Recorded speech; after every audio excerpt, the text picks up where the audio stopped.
जय श्री कृष्ण दोस्तों, राधे राधे।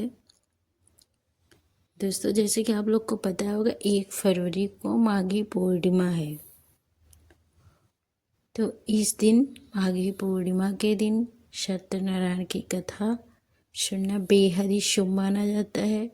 आपके सभी कष्टों का निवारण होता है। आपको माघी पूर्णिमा के दिन सत्यनारायण की कथा अवश्य सुनना चाहिए। इससे आपके घर में सुख समृद्धि बनी रहेगी। तो आइए हम आपको सत्यनारायण की कथा सुनाते हैं। दोस्तों, प्राचीन समय की बात है। एक नगर में साधु नाम का निर्धन ब्राह्मण रहता था। वह बहुत ही सत्यवादी और भगवान विष्णु का भक्त था। एक दिन उसे नारद जी मिले और उन्होंने कहा, यदि तुम पूर्णिमा के दिन श्री सत्यनारायण भगवान का व्रत करोगे तो तुम्हारे सारे दुख दूर हो जाएंगे। साधु ने पूरे विधि विधान से सत्यनारायण की पूजा की। भगवान की कृपा से कुछ ही समय में उसे धन सम्मान प्राप्त हुआ।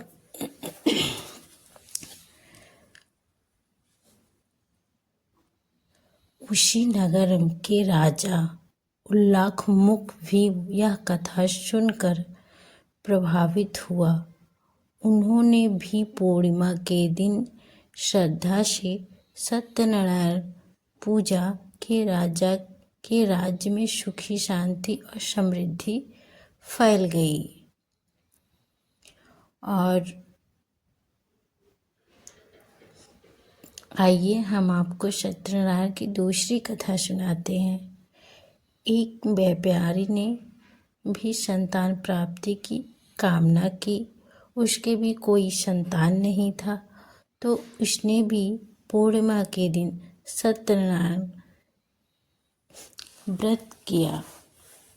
उसे कन्या रत्न की प्राप्ति हुई, लेकिन व्यापारी ने व्रत का उत्पादन करना भूल गया। परिणाम स्वरूप उसे कष्टों का सामना करना पड़ा। जब उसे अपनी भूल का एहसास हुआ, उसने पुनः श्रद्धा से सत्यनारायण पूजा और कथा करवाई। भगवान प्रसन्न हुए और उसको भी कष्ट दूर कर दिए।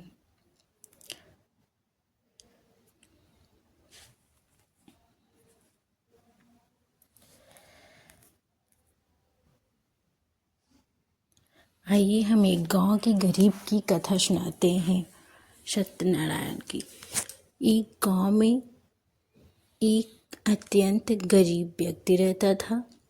उसके पास ना धन था ना अन्य, केवल एक छोटी सी झोपड़ी, वो भी टूटी फूटी सी थी, पर मन उसका सच्चा था। वह ईश्वर में बहुत ही श्रद्धा रखता था। उसकी श्रद्धा बहुत ही गहरी थी, पर गरीबी के कारण कभी कभी उसका मन दुखी हो जाता था। वो बहुत दुखी रहता था। एक दिन पूर्णिमा आई और गांव के सभी लोग व्रत के लिए बहुत जोर से तैयारी करने लगे। पूजा और दान पुण्य की तैयारी कर रहे थे पूरे गांव में। गरीब के पास तो कुछ भी नहीं था। गरीब के पास ना पूजा सामग्री थी, न फल था, न दान करने के लिए कुछ भी था। वह मन ही मन बहुत दुखी था।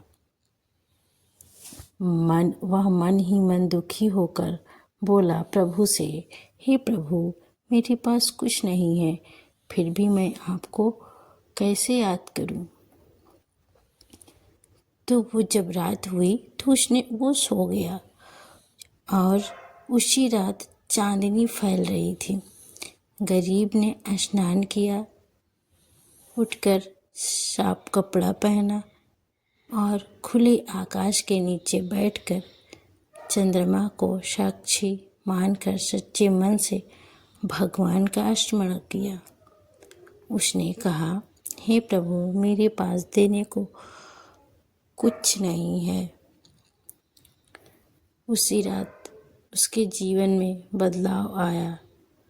कुछ ही समय बाद उसने मेहनत कर अच्छा फल मिला, काम मिला, सम्मान बढ़ा और धीरे धीरे गरीबी दूर हुई, क्योंकि उसने सच्चे मन से भगवान को पूजा किया और उनको याद किया और